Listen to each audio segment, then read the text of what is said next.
안녕하세요. 기특한 국어의 기미진입니다. 여러분 지방직 시험이 끝났습니다. 그래서 지방직 시험 관련해서 총평과 해설을 저와 함께 보도록 하겠습니다. 간단하게 출제 총평을 보면은요, 이렇게 문제 비중이 됐어요. 작년에 비해서 문법 규범이 하나가 줄어들었죠. 안 그래도 문법 규범 4문제밖에 안 나오는데 3문제로 줄어들었어요. 그래서 문법 규범 정말 열심히 공부한 학생들의 경우에는 조금 억울할 수 있을 것 같습니다. 그리고 국가직과 마찬가지로 비문학 독해에 굉장히 치중하는 모습을 보이죠. 또 한 문제가 늘어났어요. 무려 10문제가 됩니다. 그리고 문학 같은 경우는 한 문제가 줄어들었고요. 어휘 한자는 한 문제가 늘어나는 이러한 경향을 보였습니다. 자, 보시면은 문제를 쫙 보셨으면 알 거예요. 1번 문제부터 공부를 열심히 한 학생들의 경우에는 1초 컷이었거든요. 그래서 전반적으로 평이한 난이도다, 다소 쉬웠다, 이런 평을 듣고 있어요. 자, 그래서 그럼 무슨 말이냐? 평균 점수가 올라간다, 이런 얘기죠. 그 다음 두 번째, 말씀드렸다시피 문법 규범이 약세, 그죠? 그래서 기출문제, 기존의 기출문제 포인트를 정확하게 이해하고 있다면 풀어낼 수가 있었다. 그리고 이러한 경향이 지속되지 않겠느냐, 이런 생각입니다. 그리고 세 번째, 독해의 강세. 독해가 무려 10문제라는 거는 20문제 중에 10문제는 절반이죠. 어마어마한 비중입니다. 그래서 앞으로는 독해를 잘하는 인재를 뽑겠다, 이러한 의지가 보여요. 수능형으로 바뀌어간다, 이렇게 볼 수도 있는 것이죠. 대신에 우리가 시간이 짧잖아요. 공무원 시험이 시간이 짧기 때문에 20문제를 국어에 해당하는 20분에 할당해서 풀기 위해서는 지문은 짧아질 수밖에 없겠죠. 그래서 지문이 짧아지고 그 지문 자체의 이해력을 통한 그런 난도라 그러죠. 난도 자체도 조금 떨어졌어요. 그래서 아주 어려운 지문은 없었다. 우리를 힘들게 하는 경제학이라거나 과학이라거나 철학 같은 지문은 없었고 다소 쉬웠다. 그죠? 근데 다양한 유형을 가지고 있었고 시간 조절이 매우 중요했다라는 거죠. 지문이 페이지를 넘겨도 또 나오기 때문에 시험장에서 시간 조절이 필수적이었을 것으로 봐요. 그래서 앞으로도 독해가 어렵냐 쉽냐의 문제가 아니라 자기 자신이 문제 훈련을 하면서, 풀이 훈련을 하면서 시간을 재서 1분, 2분 안에는 독해 문제를 풀어낼 수 있도록 훈련을 꾸준히 하셔야 될 것 같습니다. 자, 그러면 1번부터 같이 볼게요. 자, 밑줄친 부분이 바르게 쓰이지 않은 것은 이랬죠. 바르게 쓰이지 않은 것은.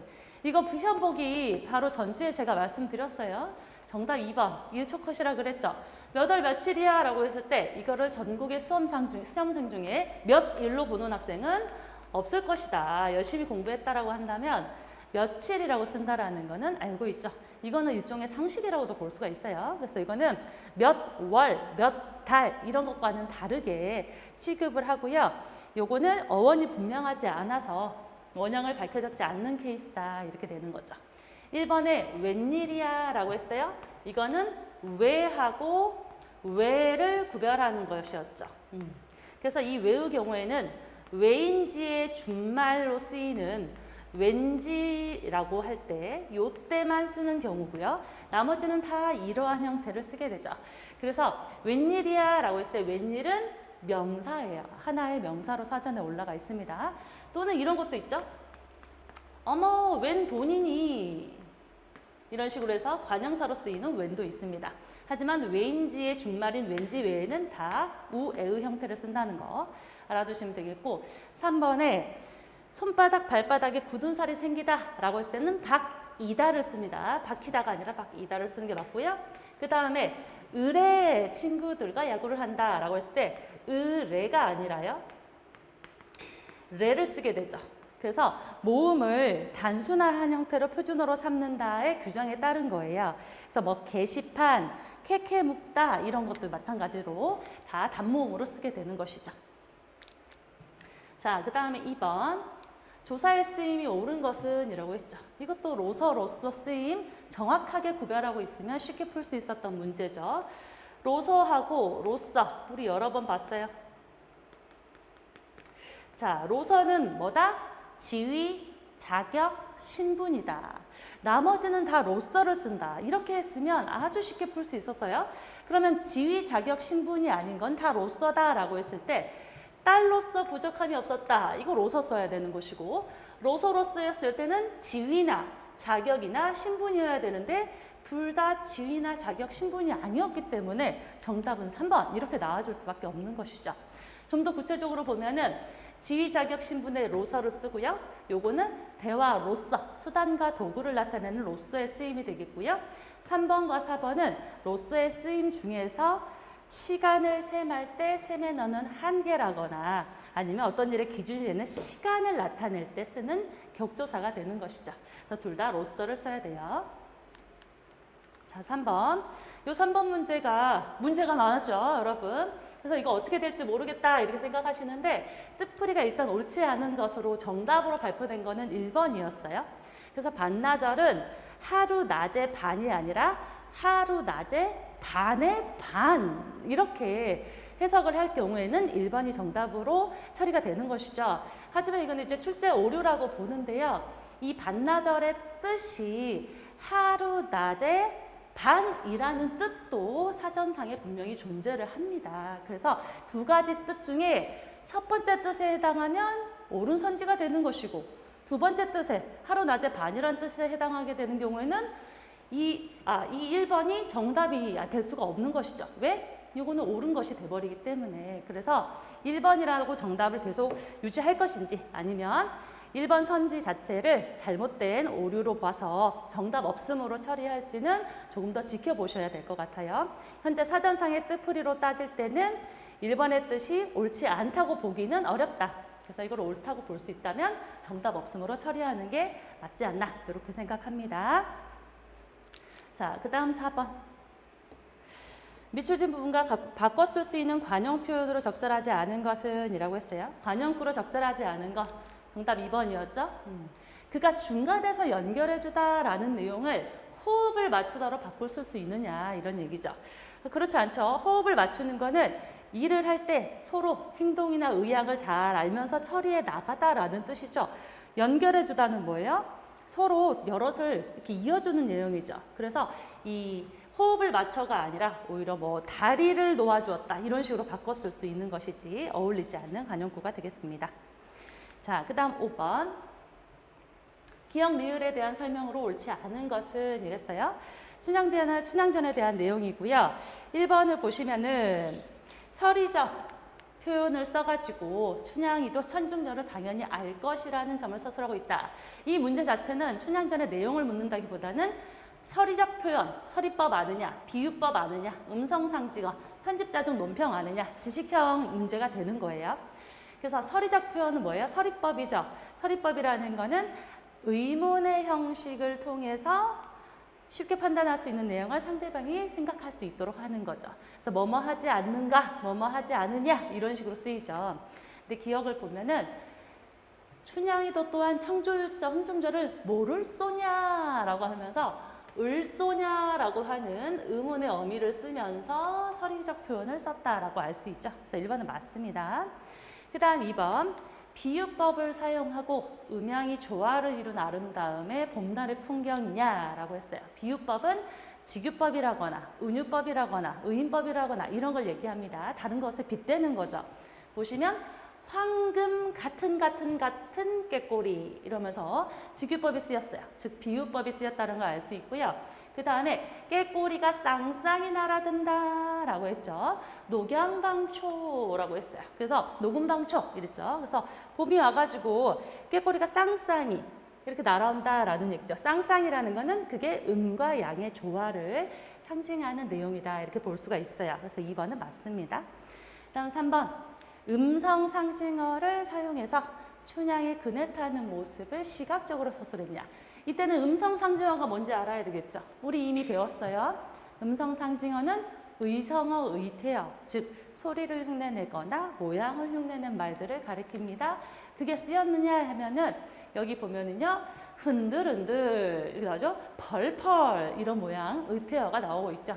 그래서 음성 상징어 사용해서 시각적 서술 맞습니다. 여기서는 잘못된 게 4번이에요. 약간 꼬아놨습니다. 보시면 서술자의 편집자적 논평을 통해서 라고 해서 여러분의 시각을 편집자적 논평이 사용됐느냐에 꽂히게 만들어 놓은 선지예요. 하지만 정작 중요했던 부분은 어디다? 춘향이의 내면적 아름다움 서술한 게 맞냐 아니냐 이 부분이 잘못된 것이었죠. 편집자적 논평은 맞습니다. 편집자적 논평은 뭐예요? 편집자, 즉 서술자가 그 글 안에서 자신의 판단이나 생각이나 감정을 드러내는 거죠. 그럼 앞에 보면 뭐예요? 아, 그 형용은 모습을 나타내요. 그 모습은 세상 인물이 아니더라 이러고 있어요. 누구 생각? 서술자 생각. 그래서 서술자의 논평은 맞는데 이게 춘향이의 내면적 아름다움이냐라고 했을 때 위의 내용을 보면요. 춘향이의 내면의 어떤 아름다움이 아니라 그네를 타는 아름다운 춘향이의 외적인 모습을 묘사를 해놓고 그 모습이 세상 인물이 아니야. 너무 예뻐. 이런 얘기죠. 그래서 이 경우에는 내면적 아름다움이 아니라 편집자적 논평을 통해서 외면적인 아름다움을 서술하고 있다. 이게 이제 함정이었죠. 그래서 4번이 잘못된 선지가 됩니다. 자, 그 다음에 6번. 다음 대화에 대한 설명으로 적절한 것은 이랬죠. 적절한 거. 그래서 AB가 프레젠테이션을 마친 다음에 고객의 반응에 대해서 서로 상반된 반응을 보이고 있어요. 선지를 보면은 1번. AB는 고객의 답변에 대해서 동일하게 승낙이라고 이해를 했느냐 이런 선지고요. 두 번째, A는 동일한 사업 효과가 있을지 궁금하다는 이게 고객의 표현이었죠. 거기에 대해서 부정적 평가라고 판단을 했는지, B는 고객이 의문을 제기한 내용을 근거로 고객의 답변에 대해 판단했는지, A는 비언어적 표현을 바탕으로 고객의 답변을 완곡한 거절로 해석했는지 이렇게 나와 있어요. 그래서 여러분이 이런 거는 잘 보셔야겠죠. 여러분이 실제로 많이 겪을 일이에요. 자, 보시면 A는 지난번에 프레젠테이션 마쳤는데 검토하고 연락드리겠습니다 라고 해놓고 왜 연락이 없징 이러는 거죠. 그랬더니 B가 아니 어떤 연락을 기다리시네요? 그랬더니 A가 아니 검토하고 연락한댔잖아. 그러니까 이거 승낙 아니야? 이렇게 얘기를 하는 거죠. 즉 A는 승낙이라고 받아들인 거예요. 근데 B는 뭐라 그래요? 아 글쎄 그런 상황에서는 완곡하게 거절한다고 생각해야 될 것 같아요 라고 보는 거죠. 그러면서 이 B의 판단의 근거는 뒤에 나와요.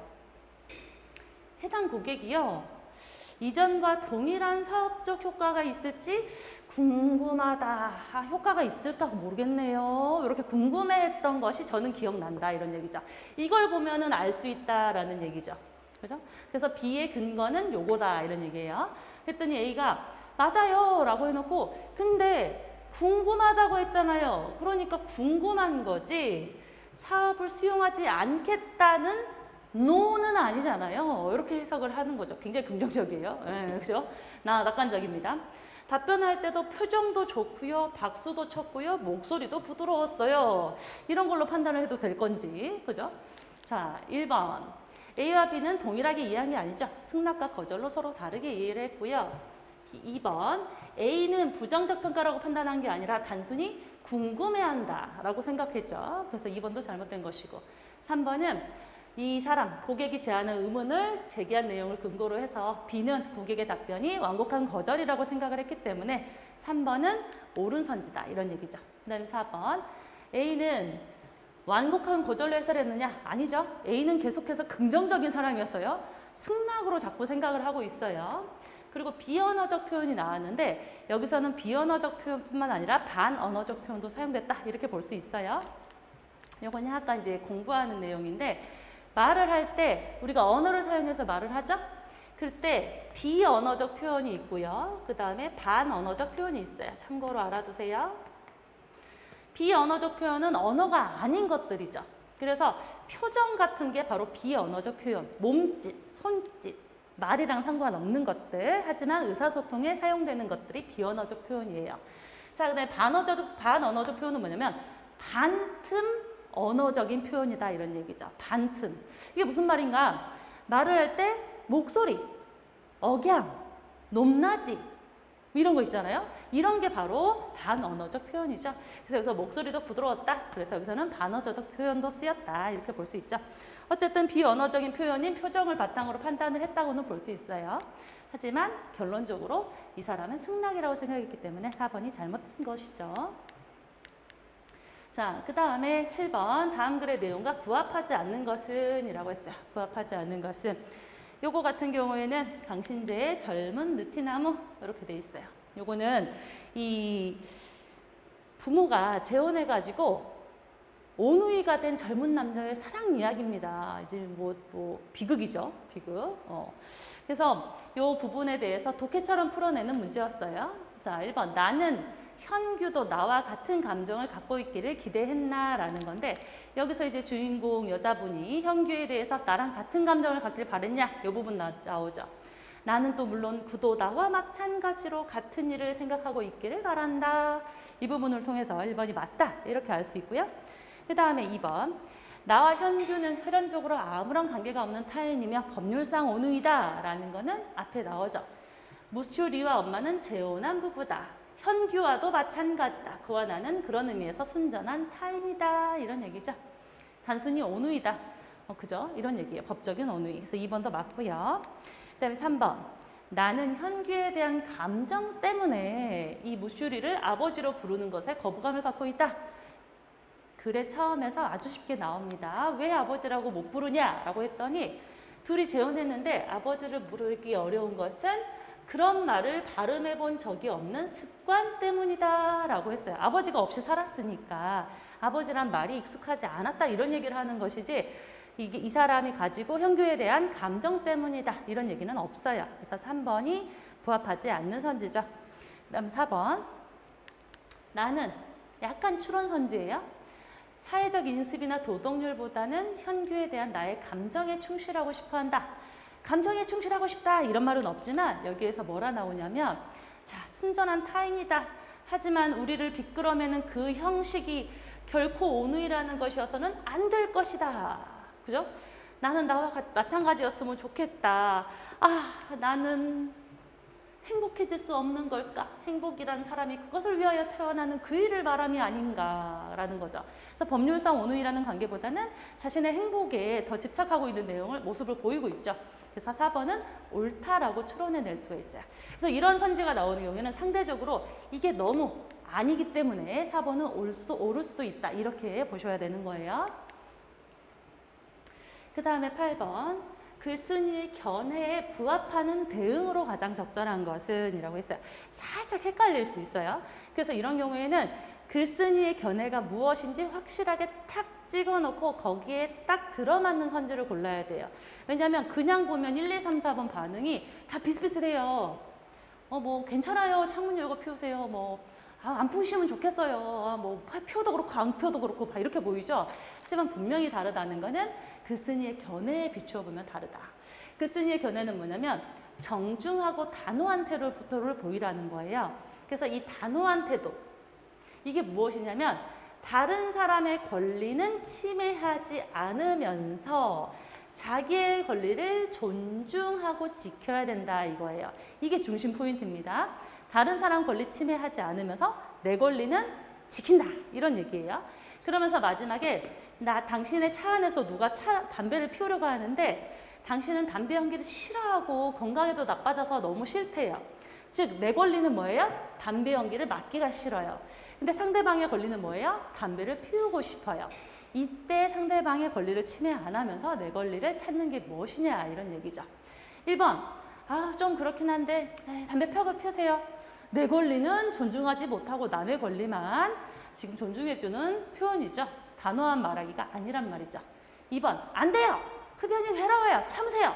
남의 권리를 완전 적극적으로 침해하고 있죠. 그래서 이것도 단호한 태도로 볼 수가 없는 거다 이런 얘기죠.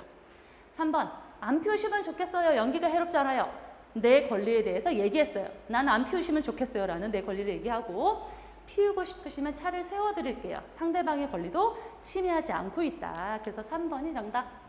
4번 물어봐줘서 고마워요. 존중하는 태도. 그런데 피워도 그렇고 안 피워도 그렇고 되게 모호한 태도를 보이고 있죠. 생각해보시고 좋은 대로 결정하세요. 상대방의 뜻대로 하겠다. 내 권리는 또 존중하지 못하고 있는 것이죠. 그래서 4번도 옳지 않다. 이렇게 되는 거예요. 그 다음 9번 가에 들어갈 한자성어로 적절한 것은 한자성어가 다 이렇게 도금이 나와줘서 여러분이 쉽게 풀 수 있었어요. 그리고 뭐 오매불망, 뭐 망운지정, 백아자련 다 봤던 한자성어였죠. 그래서 한자성어 문제가 크게 변별력이 없지 않았을까 이렇게 생각을 합니다. 그리고 내용도 제공이 됐죠. 뭐라고 나와요? 아우, 손주 때문에 눈물로 그냥 세월을 보내더니 인자는 상환이도 대학생이 되었으니 할매가 원풀이 한 풀이를 다 했을 낀데 이런 얘기죠. 그러면 이 앞의 내용이 아니라 이 내용과 연결되는 게 가라는 한자성어예요. 손주 때문에 눈물로 세월을 보냈어요. 뭐예요? 손주 생각, 손주 걱정, 손주 생각하고 염려하는 마음으로 세월을 보냈다는 거죠. 그러면 여기서 가장 적절한 게 뭐예요? 바로 1번이죠. 오매불망. 그냥 오매불망은 뭐예요? 차납게나 잊지 못하는 거죠. 즉 손주 때문에 눈물로 세월을 싹 다 보냈다라는 내용과 가장 근접한 한자성어다 이런 얘기죠. 2번 망운지정은 반대예요. 자식이 조부모님도 아니고요. 자식이 부모님을 그리워하는 마음이죠. 객지에서 고향에 계신 부모님을 그리워하는 마음, 효와 관련된 거고요. 3번 염화미소 이런 한자성어 마음으로 말이 아니라 마음으로 전한다 이런 얘기죠. 그죠? 우리 많이 봤어요 이런 거 이심전심 뭐 교회별전 이런 것들. 그다음 4번 백아자련 이거는 진정한 참다운 벗의 죽음을 슬퍼한다 이런 얘기죠. 그래서 친구에 관한 얘기이기 때문에 상관이 없어요. 그래서 이 내용이 헷갈렸다 하더라도 이 한자성어 중에 들어갈 수 있는 건 1번뿐이다 이런 얘기죠. 자, 그 다음 10번 시조 문제입니다. 가와 나에 대한 설명으로 적절하지 않은 것은 우리 봤던 시조죠. 가는 뭐예요? 500년 도읍지 맨날 나왔어요. 길제 500년 도읍지죠. 망국의 한과 인생 무상을 노래한 시입니다. 시조이고요. 이것도 우리가 본 적 있어요. 조지훈의 봉황수라고 해서 우리가 시상의 전개 방식 배울 때 선경후정 나왔을 때 예로 들었던 작품이죠. 자, 적절하지 않은 거 골라볼게요. 1번 가는 산천과 인거를 대비해서 인생 무상을 드러내느냐. 여기서 보시면 산천은 그대로인데 인거는 가고 없구나 이런 얘기죠. 서로 대비되고 있다는 거 우리가 쉽게 알 수 있어요. 그래서 1번은 맞습니다. 2번 나는 쌍용과 봉황을 대비해가지고 사대주의적 역사에 대한 비판적 시각. 여기 사전 지식이 살짝 필요하겠죠. 이 봉황수라는 거는 조지훈의 시인데 망국의 한을 드러내요. 근데 사전 지식이 없더라도 우리가 읽어보면 알 수 있어요. 어떤 부분? 큰 나라를 섬기다가 이런 부분에서 우리가 사대주의를 알 수 있는데 이걸 비판적인 시각으로 봤다는 건 뭐냐면 쌍용 대신에 봉황을 사용했다 이런 얘기죠. 쌍용 대신에 봉황. 원래는 한 나라의 왕을 용으로 우리는 동양에서는 묘사를 하는데 우리나라에서는 어떻게 했다고요? 이 왕궁에서 궁궐에서 쌍용을 안 쓰고 그거보다는 좀 아래 단계의 봉황을 사용했다 이런 얘기죠. 왜 그랬을까요? 예전부터 쌍용은 중국의 황제가 사용했어요. 그러니까 우리는 큰 나라를 섬겼죠. 그러니까 쌍용을 못 쓰고 어떻게? 그것보다 아래의 동물이라고 생각하는 봉황을 사용하는 거죠. 용은 감히 사용 안 한다 이런 얘기죠. 그래서 이거를 큰 나라를 섬기다가 이런 짓을 한다라고 해서 비판적인 시각으로 바라봤다라는 걸 알 수가 있어요. 그래서 2번도 맞습니다. 그다음에 3번. 이거 조금 헷갈렸을 수 있어요. 모두 선경, 후정의 기법이다. 선경후정. 알고 있죠, 여러분? 고전 문학, 고전 시가에 굉장히 많이 사용되죠? 앞에는 풍경을 얘기하고 뒷부분에서 자기 감정, 정서를 드러낸다. 자, 둘 다 선경후정일까? 보면은 500년 도읍지를 한 필에 말을 타고 들어가더니까 자연은 그대로인데 사람은 없구나 라고 하면서 초장과 중장에서 먼저 경치에 대해서 얘기를 하고 있어요. 자신의 감정은 아직 드러나지 않았어요. 근데 종장에서 저 태평양물이 다 무상하구나, 꿈이구나 라고 하면서 자신의 감정을 종장에서 드러내고 있죠. 그래서 선경과 후정이 드러나고 있다 라고 볼 수 있어요. 그러면 나는 어떠냐? 벌레 먹은 두리기둥, 빛달근 단청 이러면서 앞에 경치에 대한 얘기를 쫙 쓰고 있죠. 쌍용 대신에 2마리 봉황새를 들어올렸다. 여기서 선경, 퇴락한 궁궐의 모습을 묘사하고 있죠. 그 다음에 자신의 감정을 드러내는 말들이 여기 나옵니다. 나라는 얘기들이 나와요. 자, 나의 그림자, 소리도 없구나. 어느 줄에도 나의 몸둘 곳이 없구나. 슬피 울겠다라고 하면서 후반부에서 전반부에는 쇠락한 궁궐, 후반부에선 자신의 감정, 그죠? 망국의 비애를 이 봉황에 대입해서, 봉황에 이입해서 표현하고 있죠. 그래서 성경구정의 방식을 사용하고 있다라고 볼 수 있어요. 자, 4번이 이제 잘못된 것인데요. 가와 나 모두가 정해진 율격과 음보에 맞추어서 시상을 전개하고 있느냐. 가 같은 경우는 시조니까 3장 6구 45장 내외 3, 4조 4음보, 그죠? 500년 도읍지를 필마로 덜하더니 세 글자 네 글자 세 글자 네 글자 3, 4조의 덩어리도 500년 도읍지를 필마로 덜하더니 4음보로 아주 정형적으로 율격이 보장되어 있죠. 하지만 나 같은 경우는 그런 게 없어요. 그냥 정해진 율격이나 음보나 이런 게 없이 자유롭게 시상을 전개하고 있는 자유시입니다. 그래서 가와 나가 아니라 가만 정형시에 해당한다. 그래서 4번이 잘못된 선지가 되겠습니다. 자, 그 다음에 넘어가서요. 11번. 다음 글의 내용과 부합하는 것은? 다음 글의 내용과 부합하는 것은? 그래서 내용의 취업을 파악하기죠. 선지 핵심부터 봐야 돼요. 1번 미국의 어머니 듣는 사람 입장, 1번의 어머니 말하는 사람 입장. 2번 일본의 어머니 사물의 속성, 관계보다 중요해, 이런 얘기고. 3번 미국의 어머니는 있는 그대로 오지 말고 이면에 있는 감정을 읽어야 된다고 생각하느냐. 4번 미국의 어머니는 독립적인 행동, 일본의 어머니는 타인의 감정 예측 교육, 이런 얘기죠. 이거는 글을 읽으면 뭐에 대한 것인지 충분히 알 수 있어요. 구석구석 다 박혀 있습니다. 자, 미국의 어머니들은 자녀와 함께 놀이할 때 특정 사물의 속성을 가리키는 데 집중하고 있죠. 자, 사물의 속성이라고 했어요. 사물의 속성을 아는 것이 중요하다는 일본의 어머니가 아니라 미국의 어머니였죠. 그러니까 이거 잘못된 것이고요. 그 다음에 아이들을 스스로 독립적인 행동을 하도록 교육받는데요. 독립적인 행동. 독립적인 행동 여기 있었죠. 미국의 어머니는 독립적인 행동. 앞에는 맞다. 이렇게 보는 거죠. 그 다음에 넘어가서 말하는 사람의 입장에서 대화에 임해야 된다라고 미국 어머니들은 가르친다. 이런 얘기죠. 가르친다. 그죠? 그래서 미국의 어머니는 듣는 사람의 입장이 아니라 뭐라고요? 말하는 사람의 입장. 이것도 잘못됐죠. 자, 그 다음에 내려가 보면 반면 일본의 어머니는 반대로 나오는 거죠. 감정에 신경 쓴대요.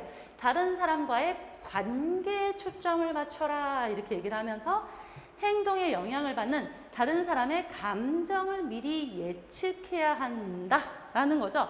그래서 다른 사람의 감정에 대해서 예측한다. 바로 4번이 맞다, 이런 얘기죠. 이면에 있는 감정을 읽어야 된다라는 거는 일본의 어머니다, 이런 얘기예요. 그래서 여기서 보시면 마지막으로 듣는 사람의 입장도 바로 일본의 어머니라는 걸 알 수 있어요. 그래서 쉽게 4번이 옳다, 이렇게 나오는 문제였습니다. 그 다음에 12번.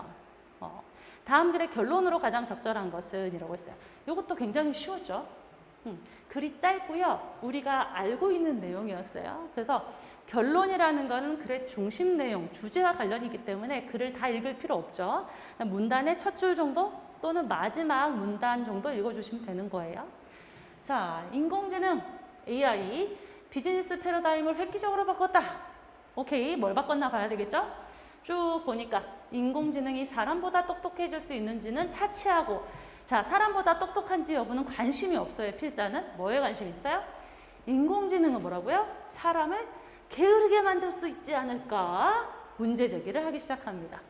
이 게으름이 우리의 건강과 행복, 일상생활의 패턴을 바꿔놓을 수 있다, 이런 얘기를 하고 있어요. 그러면서 예로 드는 게 뭐예요? 밑에 보시면 내비게이션이죠. 그래서 옛날에는 저희 아버지 세대, 그죠? 부모님 세대는 그 내비게이션 없었어요. 그 내비게이션 예쁜 언니 목소리가 없었어요. 뭐 오빠 목소리도 나오지만 없었어요. 그래서 길을 잘 아셨단 말이죠. 근데 이제는 전적으로 거기에 의존하면서 지도를 보는 능력이라거나 길을 찾는, 암기하는 능력이 떨어졌다, 이런 얘기를 예로 들고 있어요. 그래서 마지막에 어떻게 그래요? 기계에 의존하니까 인간이 게을러졌어요. 즉, 인간을 태만하고 나태하게 만들어서 뇌의 뛰어난 영역인 상상력을 활용하지 않도록 만들어버린다. 그럼 이 사람의 결론은 뭐예요? 이 AI가 사람을 게으르게 만든다, 이런 문제점이 있다, 이 얘기를 하고 싶은 것이죠. 그래서 2번 너무 쉽게 나오는 문제였습니다. 자, 그 다음에 13번 볼게요. 다음 글에 대한 이해로 적절한 것은? 이라고 했어요. 내용 일치 여부 파악하기니까 선지를 또 하나 봐야 되겠죠? 1번 유엔에서 근무하는 외교관들은 유엔의 공용어를 다 구사하지 않으면 안 된대요. 이렇게 되면 유엔에서 근무를 할 수 있을까요? 굉장히 어렵겠죠? 유엔의 공용어는 뭐예요? 앞에 보시면 막 난리 났죠? 영어, 중국어, 러시아, 프랑스어, 스페인어, 아랍어 난리 났죠? 이 공용어를 다 해야 된다 그러면 저 언어 배우고 유엔 들어갈 때 아마 나이가 한 50살 돼 있지 않을까 이렇게 생각이 드네요. 그래서 1번도 좀 이상하지만 넘어가고 2번 유럽 연합이 있어요. 또 복수, 즉 여러 개의 공용어를 지정해서 공무상 업무할 때 편의를 도모하느냐. 세 번째, 한국에서 영어를 공용어로 지정하면 한국인들 영어 잘할 거야. 이렇게 얘기하고 있고요. 네 번째, 영어가 머지않아서 공용어로 지정될 거야 라고 하는 거죠. 과연 이 글에 대한 이해로 적절한 것은 무엇인가? 자, 그곳에 근무하는 모두 외교관들이 이 공용어를 다 잘해야 되는 거 아니래요. 다행이죠? 유럽연합에서도 공용어라는 개념이 쓰이는데 바로 유엔에서의 경우와 마찬가지다. 똑같다 이런 얘기죠. 다 할 필요가 있는 게 아니라 뭐예요? 이 공용어를 다 할 필요가 있어야 되는 게 아니라 그냥 사용하는 거죠. 뭐 때문에? 어떻게? 하나만 알아도 공식 업무에 불편이 없게끔 하겠다라는 것이죠. 그래서 요거는 모두 다 구사해야 된다라는 건 잘못된 선지고요. 공무상 편의를 도모했다. 2번이 맞죠. 2번은 그죠? 2번이 맞죠. 그래서 정답 2번으로 너무 쉽게 나왔어요. 그죠? 그 다음에 넘어가서 3, 4번은 어디 있었냐면 마찬가지 논리로 만약에 우리나라에서도 한국어랑 영어를 공용어로 지정하면 어떨까? 이런 얘기를 하고 있어요. 그런데 잘 봐요. 이 공용어로 지정한다는 거는 두 가지 언어를 다 해야 된다는 게 아니라 뭐예요? 어느 하나만 알아도 일 보는데 불편이 없게 만들어준다일 뿐이잖아요. 그러니까 공용어로 지정하면 모든 사람이 영어를 잘할 수 있겠지라는 거는 망상이래요. 둘 중에 하나만 하면 생활에 불편이 없으니까 둘 다 할 이유가 없는 것이죠. 자, 여기서 보면은 3번 영어를 다 잘할 수 있을 것이다. 망상이다 그랬어요. 그죠? 그 다음에 영어가 공용어로 지정된다는 얘기인가가 아니라 만약에 가정으로 영어를 갖다가 공용어의 예시로 든 것일 뿐이죠. 그래서 이거는 잘못된 추론선지가 되겠습니다. 자, 그 다음에 14번. 다음 글의 내용과 부합하지 않는 것은? 이라고 했어요. 내용 일치 여부니까 또 선지 보셔야 되겠죠. 자, 우리 요새 핫하게 다뤄지는 내용이 다 나왔어요. 뭐 AI 나왔고, 공용어 나왔고, 그 다음 이제 악플러. 사회적 문제죠. 키보드 워리어라고 하잖아요. 그래서 악플러들이 문제입니다. 자, 1번. 악플러는 자신의 말에 타인이 동요되는 걸 보면서 자기 효능감을 느낀다. 그죠? 자기 효능감이라는 얘기가 요새 TV에 많이 나와요, 여러분. 그래서 자기가 욕을 하거나 사람들에게 얘기했을 때 타인이 막 흔들리고 생활이 뭐 못하고 연예인들 괴로워하는 모습을 보고 자기 효능감을 느낀다, 이런 얘기예요. 그래서 본문에 이런 내용이 있는지 보는 거죠. 그다음 2번. 개인주의자가 악플에 무반응하면 악플러는 자괴감에 빠지게 할 수 있대요. 자, 악플러를 퇴치하는 제일 좋은 방법 뭐라고요? 무반응. 일단 이렇게 선지에서 나오고요. 3번. 자신의 삶을 잘 통제하는 악플러일수록 타인에 대해 더욱 엄격한 자태로 비판하는지. 그 다음 네 번째, 한국에서 악플이 많이 양상된대요. 그 이유가 타인에게 신경을 많이 쓰는 것과 관계가 있는지라는 내용이죠. 그래서 이 글을 보면서 배우는 게 많았어요. 자, 보시면은 자, 인터넷에 있으면 악플이 있어요. 자신이 올린 글 한 줄에 다른 사람이 동요하는 모습을 보면서 자기 효능감을 맛본대요. 맞겠죠? 그러면 1번은 1번은 옳구나. 그죠? 본문의 내용과 일치한다. 이렇게 알 수가 있어요. 자, 그 다음에 이제 이 사람들은 어떤 사람들이냐? 그죠? 아무에게도 영향력을 행사하지도 못하고 자신의 삶과 환경을 통제하지도 못하면서 무력감에 시달리는 사람일수록 어때요? 공격적인 발설로 자기 효능감을 느낀대요. 그죠? 이 공격적인 발설을 하는 사람이 바로 악플러고 이 악플러들이 자신의 삶과 환경을 통제하지 못할수록 효능감을 느끼게 된다. 그런 짓을 하면서 얘기가 되겠죠. 그래서 3번에 자신의 삶을 잘 통제할수록 다른 사람에 대해서 엄격한 잣대로 비판하는 악플을 다는 게 아니라 자신의 삶을 잘 통제하지 못하는 사람이 그렇게 공격적인 발설로 자기 효능감을 느낀다라고 했죠. 그러니까 3번이 잘못됐다라는 거 쉽게 나와요. 자, 그 다음 넘어가서 자, 마구 욕을 퍼부었는데 상대방이 별로 개의치 않아요. 그죠? 남의 말에 개의치 않는 개인주의자적인 성향이 있다. 그러면 계속할수록 무시당했다는 생각 때문에 자괴감에 빠진다라고 했죠. 2번도 맞다. 그죠? 그 다음에 이제 마지막으로 보면은 우리나라에 많다. 악플러가 많다. 이 악플 때문에 연예인들도 많이 이제 그죠? 유명을 달리 하셨잖아요. 그래서 그런 굉장히 안타까운 기사들을 보는데 여기에 뭐라고 나와요? 남에 대해 신경을 너무 곤두세워요. 우리나라가 좀 그렇죠. 그래서 그것은 두 가지 차원으로 나뉘어서 이렇게 되는데 결국 이러한 두 가지가 인터넷 공간에서 맞물려서 악플을 양산하게 된다. 즉 어떻게 돼요? 타인에 대해서 신경을 많이 쓰는 게 악플러를 양산하게 되는 그러한 원인 중에 하나다. 이런 얘기가 되는 것이죠. 그래서 4번도 맞구나 이렇게 돼요. 그래서 3번이 부합하지 않는다. 이렇게 볼 수 있습니다. 자, 그 다음 넘어가서요. 15번. 다음 글에 밑줄친 부분이 지시하는 대상이 다른 것은 이라고 했죠. 재미있는 글이었어요. 자, 제목을 항상 보시는 거를 저는 추천드려요. 수박. 맛있겠죠? 수박. 여름에 맞게 또 요런 지문을 또. 자, 수박을 먹는 기쁨은 식칼을 들고 무섭죠? 이 검푸른 구형의 과일을. 자, 이런데 밑줄만 보면은 지시하는 대상이 명확하지 않을 때가 있어요. 그래서 밑줄에 앞과 뒤에 인접한 단어를 보셔야 되는데 검고 푸른 동그란 형태의 과일이래요. 검고 푸르다는 것은 아직 수박이 쪼개지지 않은 상태죠. 수박이 이렇게 생기잖아요, 여러분. 수박 모르는 사람 없으니까. 검고 푸른 요 과일. 그래서 수박의 원래의 형태를 가리키는 게 기억이죠. 그런데 나머지를 봐요. 이제 수박을 식칼 넣어서 잘랐어요. 쩍 하면서 갈리고 나니까 어떻게 돼요? 초록은 빨강으로 바뀐다. 수박에 쪼개고 났을 때, 그죠? 쪼개고 났을 때 이 속살을 나타낸다라는 거죠. 속살. 빨강으로 바뀐다. 초록의 껍질 속에 있는 새까만 씨앗들이 별처럼 박힌 선홍색, 빨간색의 바다. 즉, 이 빨강이나 선홍색의 바다 모두 쪼개지고 난 그 빨간 속살, 수박의 속살을 가리키고요. 마지막 리을. 한바탕의 완연한 아름다운 세계가 칼 지나간 자리에서 호련히 나타났다. 이런 얘기죠. 그래서 아름다운 세계까지는 좀 헷갈리는데 이거랑 연결선상에서 보면 어떻게 돼요? 칼이 지나간 자리에서 호련히 새롭게 나타나는 모습이기 때문에 바로 수박의 속살을 가리킨다. 그래서 기억만 다른 걸 가리키고요. 수박의 겉모습이고요. 니은, 디귿, 리을은 수박의 빨간 속살이다. 이렇게 볼 수 있죠. 재밌는 문제였어요. 그 다음 16번. 접속부사 넣는 문제도 나왔습니다. 독해 문제를 한 10개를 배치를 하시다 보니까 뭐 결론 찾기, 뭐 대응 찾기, 내용 일치, 뭐 지시 대상, 뭐 접속부사 막 자유자재로 넣으셨어요. 그죠? 자, 16번. 가라에 들어갈 말로 가장 적절한 것은 이라고 했어요. 이런 접속부사 문제는 순서대로 푸셔도 되지만 제가 항상 힌트를 드리는 건 뭐예요? 항상 역접의 접속부사를 찾는 것이 제일 쉽다라고 그랬어요.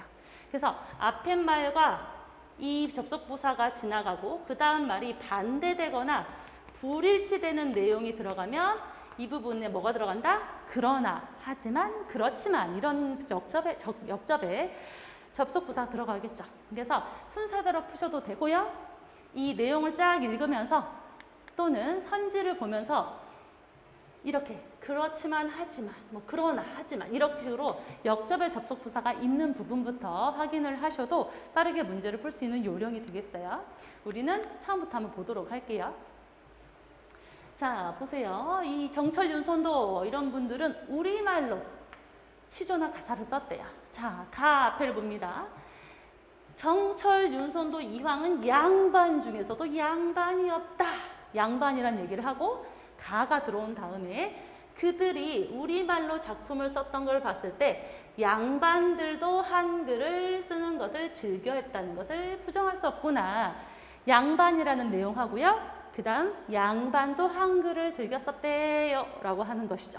그래서 결국에는 이 화제를 앞의 내용과 연관 지으면서 살짝 바꾼다. 즉 양반에 대한 얘기에 양반의 한글을 즐겨 쓴다는 내용으로 살짝 전환시키고 있죠. 그래서 이때는 전환의 접속 부사인 그런 데가 들어가는 것이 적절합니다. 그런 데가 들어가야 돼요. 자, 그 다음에 양반이 한글을 즐겨 썼다. 그 다음 나가온 다음에 허균이나 김만중은 심지어 소설까지. 자, 요런 까지. 그죠?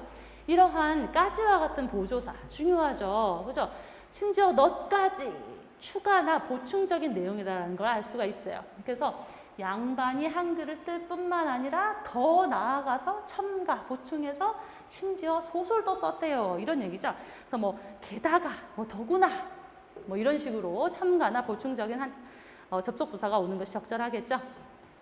자, 그 다음 한글로 소설 썼다라는 얘기가 나오고 다가 나온 다음에 이들이 특별한 취향을 가진 소수의 양반이었다면 얘기가 달라집니다 라고 하면서 앞의 내용에 대해서 반대, 불일치, 달라진다, 역접의 내용이 들어가고 있죠.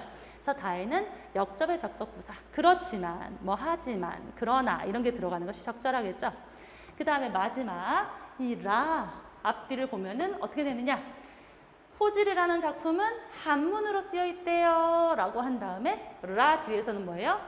분명한 것은 양반 대부분이 한글을 이해하지 못했다면 한글로 작품을 쓰지 않았을 거야. 즉 한문으로 쓰여 있지만 한글도 다 잘 알았기 때문에 작품이 한글로 쓰였을 거야 라고 하면서 서로 반대되는 내용하고 있죠. 그래서 이것도 역섭의 접속부사 그러나, 하지만, 그렇지만이 들어가는 게 적절하겠죠. 그래서 결론적으로 정답은 1번이겠죠. 전환, 보충 추가, 역접, 역접 이렇게 됩니다. 자, 그 다음 넘어가서 17번. 가라의 고쳐쓰기 방안으로 적절하지 않은 것은 이라고 했어요. 요것도 우리 강조했던 부분이죠. 많이 나왔던 거예요. 1번부터 보면은 있었다. 과거형으로 썼는데 문맥상 시제가 적절하지 않아서 있다로 고쳐야 되느냐라고 했어요. 여기서 보시면 현재 우리 구청 조직도에는 이라고 해서 과거 시제랑은 어울리지 않겠죠. 그래서 있다로 고쳐 쓰는 게 맞습니다. 그 다음 2번 나왔다. 너무나 강조했는데 나와줘서 너무 고맙죠. 지양과 지향 구별하셔야 된다고 목놓아 얘기했는데 나왔어요. 지양은 어떤 더 높은 것을 하기 위해서 아니한다. 어떤 것을 하지 아니한다 라는 의미죠. 지향은 뜻이 그쪽으로 쏠리다. 향하다. 이런 얘기예요. 그런데 여기서 보면은 우리 시청이 지양하고 있어요. 자, 안 하는 거냐 하는 거냐 봤더니 누구나 행복한 땡땡시를 실현하기 위한 추진 방안이래요. 즉 이때는 시청이 하고자 하는 방향이지 하지 않는 게 아니라는 거죠. 즉 지양이 아니라 지향을 써야 된다 이런 얘기예요. 그 다음 3번 지난달 수해로 인하는 준비기간을 수식하는 절이 아니므로 지난달 수해로 인하여로 고쳐 쓴다라는 거죠. 자, 다를 보면요. 지난달 수해로 인한 준비기간이 짧았기 때문에 지역 축제는 규모가 줄어들었다 이런 얘기가 나와요. 그런데 지난달 수해로 인한이라고 이제 관형어미가 붙어 있으면 이 앞에 말이 뒤에 말을 수식해야 되죠. 그러면 지난달 수해로 인한 준비기간 수해로 인한 준비기간 이런 얘기는 말이 안 된다는 거죠. 여기서 말하고자 하는 내용은 뭐예요? 준비기간이 짧았는데 그 이유가 뭐 때문에?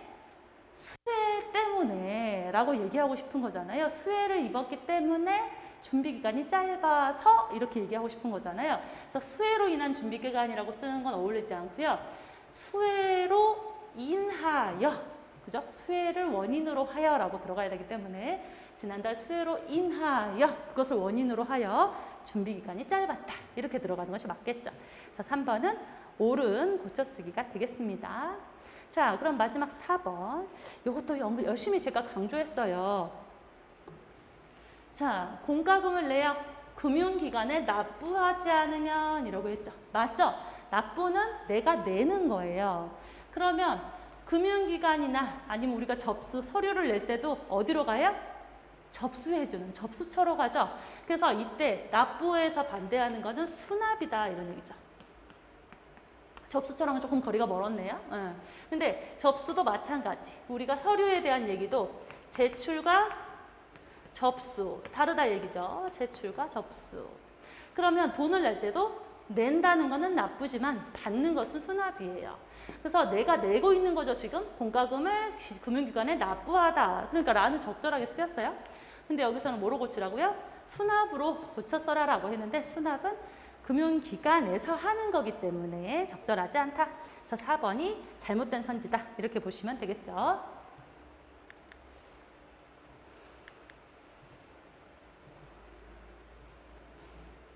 자, 18번 다음 글을 잘못 이해한 것은 이라고 했어요.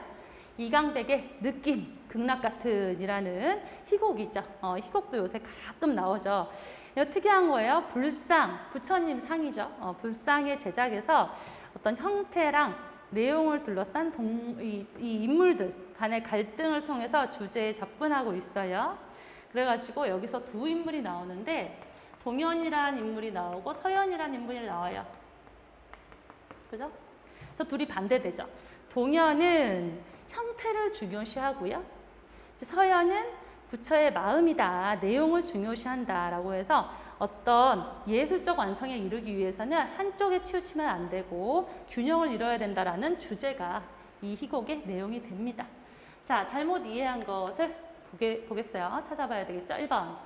불상 제장에 대해서 동현과 서현의 입장이 다르냐? 자, 여기서 보면 우리가 다르다는 걸 알 수 있어요. 동현이 왜? 자네가 본뜨려는 부처님 형상은 누가 언제 그렸는지 몰라도 베껴놓은 거야. 자네는 의심도 없는가? 심사숙고하시게. 그런 거는 진짜 부처님 아닐세. 이런 얘기죠. 자, 무슨 얘기냐? 동현이는 본뜨려고, 자네가 본뜨려고 해요. 부처님의 형상을 본떠서 만들려고 하는 입장이죠. 형태 그대로 가져가는 입장이죠. 하지만 서현이는 뭐예요? 다시 생각해. 그거는 진짜 부처님 아니거든. 이러면서 그 제작에 대해서 다른 입장을 취하고 있다는 걸 알 수 있죠. 그래서 1번은 맞고요. 2번. 서현은 전해지는 부처님 형상을 의심하는 인물이다라는 거죠. 전해지는 부처님 형상 맞게 되죠. 뭐라 그래요? 여기서는 본뜨고 있고 전해오는 거를 동현이가 만들려고 하니까 의심해라. 다시 생각해봐라. 아니다. 라고 하는 거죠. 그래서 서현은 의심하는 인물이다. 2번도 맞다. 이렇게 볼 수 있어요. 자, 3번. 동현은 그런 부처님 형상을 독창적으로 제작하느냐? 아니죠. 뭐라 그래요? 동현이는 본뜨려고 하고 베껴놓은 걸세라는 거죠. 서현이가 동현이 왜 그걸 베끼려고 그래? 이런 얘기를 하는 거잖아요. 그래서 독창적으로 제작하는 인물이다. 3번이 잘못된 선지예요. 쉽게 나왔죠. 자, 그 다음 4번. 요거는 내용이 조금 있었으면 더 좋았을 내용 선지죠. 예술에 있어서 형식과 내용의 논쟁을 연상시킨다. 즉 불상을 만드는 것 자체를 하나의 조각 예술이라고 한다면 이때 형태에 집중한 것은 동현이가 될 것이고 여기서는 서현이라는 사람은 뭐라 그래요? 그렇다면 형태 속에 부처님의 마음은 어디 있는지 가르쳐 주게나 라고 하면서 형태보다는 그 내용, 실질, 의미가 중요하다고 생각하는 사람이죠. 그래서 형식과 내용의 논쟁을 연상시킨다라고 볼 수가 있어요. 자, 그 다음 19번으로 갑시다. 글의 통일성을 고려할 때 가에 들어갈 말로 가장 적절한 것은 이라고 했어요. 자, 가에 들어갈 말 맨 마지막이죠. 맨 마지막이니까 이 앞부분에서 어떤 얘기가 들어가야 되는지 쉽게 나온다 이런 얘기예요. 요거는 조금 헷갈렸을 수 있다라고 봐요. 자, 보시면 한참 뭐 이렇게 부모님에 대해서 뭐 집안의 온도를 봐줘야 된다 이런 얘기 나오는데 다 쓸데없는 얘기였어요. 라에 들어갈 말은 그 이유는 이기 때문에 바로 앞에서 뭐에 대한 이유를 얘기하는지만 확인하면 되는 거였죠. 자, 벽난로를 통해서 우리 이렇게 보시면 외국 보면 이렇게 벽난로 있잖아요. 멋있게. 그죠? 이렇게 해가지고 파이야 이렇게 벽난로. 자, 벽난로를 통한 서양식의 난방 방식은 어떻게 되냐면 여러분 궁금하시죠? 복사열을 이용해요. 이 열을 이용해서 상체와 위쪽 공기를 데웁니다. 그죠? 자, 이 벽난로를 통해서 이 상체와 위쪽 공기를 데워요. 그죠? 데워요. 위에를 데워요. 그 다음에 여러분 이거 아시죠? 대류 현상으로 바닥 바로 위 공기는 따뜻해지지가 않아요. 이런 얘기를 하고 있어요. 그 이유는 이라고 하면서 바닥 바로 위의 공기는 따뜻해지지 않는 이유에 대해서 여기 가에 들어가야 된다 이런 얘기죠. 자, 그러면 앞에 다 나왔어요. 복사열로 인해서 위에 있는 공기만 따뜻하게 데우고 그 다음에 대류 현상이 일어나는데 바닥은 따뜻해지지 않는다 이 얘기를 하고 있죠. 대류 현상이 뭔지 여러분 아시죠? 대류 현상은 뭐예요? 이제 공기나 이런 걸 가열을 하면 어떻게 돼요? 제가 써드렸어요. 밀도가 가열된 부분이 팽창하면서 밀도가 낮아진 애들은 위로 가고, 그럼 상대적으로 밀도가 이제 밀도가 있었던 밀도가 높았다. 위쪽에 있는 공기가 위쪽에 있는 공기는 밀도가 높은 애들은 다시 내려오고 이런 얘기가 되는 거죠. 즉 공기 순환 방식을 얘기하는 거예요. 그래서 뜨거운 공기는 위로 가고 차가운 공기는 내려가고, 뜨거운 공기 위로 가고 차가운 공기 내려가고 이 얘기를 하는 거죠. 자, 여기서 착각하지 말아야 되는 게 위로 가고 아래로 가면 다 따뜻해지는 거 아닙니까? 아니라는 거죠. 왜? 벽난로 자체가 위에 있는 것만 데우기 때문에 얘가 올라간 다음에 얘가 내려가면 이 따뜻해지는 지점 밑으로 못 내려온다라는 거죠. 여기가 이미 뜨끈뜨끈하니까 얘는 뜨거워하면서 다시 올라가야 되잖아요. 그래서 얘가 못 내려오는 거예요. 결국에는 이 이유로 가장 적절한 것은 4번이 된다 이런 얘기죠. 즉 상체와 위쪽에 이 따뜻해진 공기는 여기서 돌기 때문에, 그 위쪽에서 돌기 때문에 아래로 내려오지 않기 때문이다. 이렇게 4번으로 정답이 나온다 이런 얘기예요. 자, 그 다음에 마지막 20번 역시나 술 얘기가 나왔습니다. 그죠? 교수님들이 양주, 옛날엔 양주 좋아하셨는데 요새는 포도주 좋아하십니다. 그래서 포도주에 관한 얘기가 나왔지 않나? 그죠? 이렇게. 다음 그래서 추론할 수 있는 것은 이라고 하는 거죠. 추론할 수 있는 거. 내용 일지뿐만 아니라 아주 똑같진 않지만 이 내용을 토대로 우리가 추론해낼 수 있느냐 이런 얘기죠. 자, 보시면은 1번 고급 포도주는 모두 너무 덥지도 춥지도 않은 곳에서 재배된 포도로 만들어졌다. 여기서 포인트는 뭐예요? 모두. 이런 거 놓치면 안 돼요. 만 이렇게 오직, 모두 이런 거. 자, 덥지도 춥지도 않은 곳에서만 고급 포도주가 만들어지냐 이 얘기잖아요. 고급 포도주가 모두 그러니까. 두 번째, 루아르강 하구로부터 크림반도와 조지아를 잇는 선은 모르겠지만 나오겠죠. 이탈리아보다 남쪽에 있겠느냐.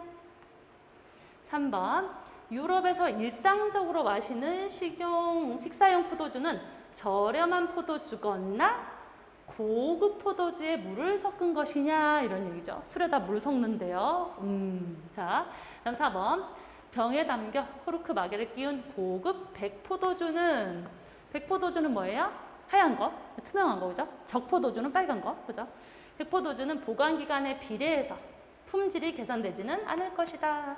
보관을 오래 하면 품질이 좋아진다고 우리가 알고 있는데 보관을 오래 한다고 해도 품질이 개선되지 않을 것이다. 이런 얘기를 하고 있어요. 보시면은 포도주 내용이 나오면서 일상적으로 마시는 식사용 포도주로는 당연히 고급 포도주와는 다른 저렴한 포도주가 쓰인다. 자, 일상적으로 마실 때 고급 포도주 마신다고요? 아니요. 저렴한 포도주 마신대요. 자, 그리고 술이 약한 사람 여기에 물을 섞어 마시기도 한다요. 자, 여기에 물을 섞어요. 어디에다가? 이 저렴한 포도주에 이런 얘기죠. 이거 약간 헷갈렸던 선지인데 보세요. 뭐라고 나왔는지. 일상적으로 마시는 식사용 포도주는 저렴한 포도주거나 고급 포도주에 물을 섞었느냐? 아니에요. 아니에요. 뭐라고 그랬어요? 일상적으로 마시는 거는 일단 고급 포도주가 아니고 저렴한 포도주고 거기다가 술이 약한 사람은 물을 타먹었다 이런 얘기죠. 그래서 고급 포도주에 물을 타먹었다 이런 얘기는 없어요. 그래서 잘못된 선지다 이런 얘기죠. 그 다음 넘어가서 자, 자연 상태에서 포도가 자라는 북방 한계는 이탈리아래요. 자연, 그냥 그대로 봤을 때. 그런데 이 뒤에 얘기가 중요하죠. 그렇게 했지만 온갖 노력을 기울여가지고 포도 지대가 상당히 북쪽까지 올라갔대요. 그죠? 원래는 이탈리아까지인데 노력을 해서 북쪽으로 올렸다 이런 얘기죠. 그래서 서양의 루아르강 하구부터 나왔다. 크림반도 조지아를 잇는 선이 포도를 재배하는 북방 한계선이다. 이탈리아보다 노력을 통해서 높였겠죠. 그렇기 때문에 2번에 이탈리아보다 남쪽에 있을 것이다 라는 거는 잘못된 추론이라는 걸 우리가 알 수가 있어요. 그죠? 그 다음에 넘어가서 고급 포도주 얘기가 나옵니다. 고급 포도주 얘기 한참 나오면서 너무 더운 지역에서는 섬세한 맛이 부족해서 흐물거리는 포도주가 생산된다 라고 해서 오케이, 너무 춥지도 않냐 이렇게 생각을 했는데 가로 안에 뭐가 들어있어요? 그 대신 더운 지역에서 나는 이 포도주를 잘 활용하면 어떻게 돼요? 포르토나 세리처럼 도수를 높인 고급 포도주를 만들 수가 있다라는 거죠. 즉 더운 지역에서도 고급 포도주가 만들어질 수가 있다라는 거죠. 그런데 일본에서는 뭐라 그랬어요? 모두 너무 덥지도 춥지도 않고서 재배된 포도로 만들어졌다라고 했으니까 이런 단정적인 표현은 잘못된 것이죠. 그래서 일단 정답은 우리가 4번이다라는 걸 알 수 있는데 4번의 근거는 바로 여기 마지막 부분에 나오죠. 우리가 포도를 오래 두면 좋다, 포도주를 오래 두면 좋다라고 했는데 그거는 편견이라고 하면서 뭐라 그래요?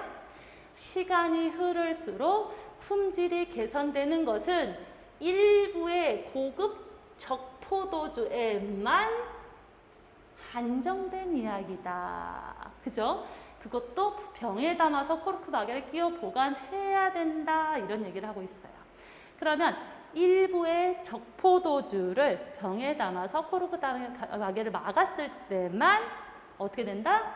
품질이 개선되는 것이지 4번에 백포도주가 보관기간에 비례했을 때 품질이 개선되지는 않을 것이라는 것을 추론해낼 수가 있는 거죠. 왜?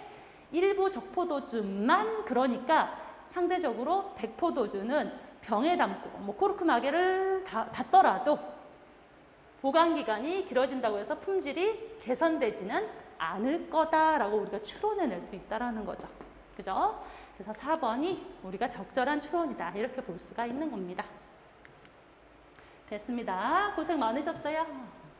그래서 3번 문제에 대한 논란이 어떻게 해결됐는지 우리가 지켜보셔야 될 거고요.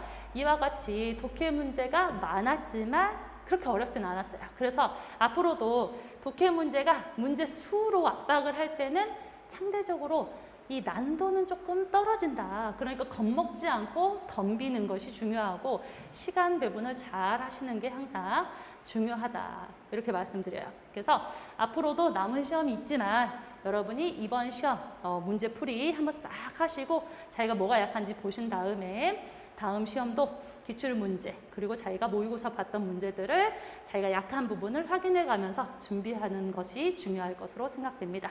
그럼 이것으로 2021년 지방직 9급 총평 및 해설을 마치도록 하겠습니다. 감사합니다.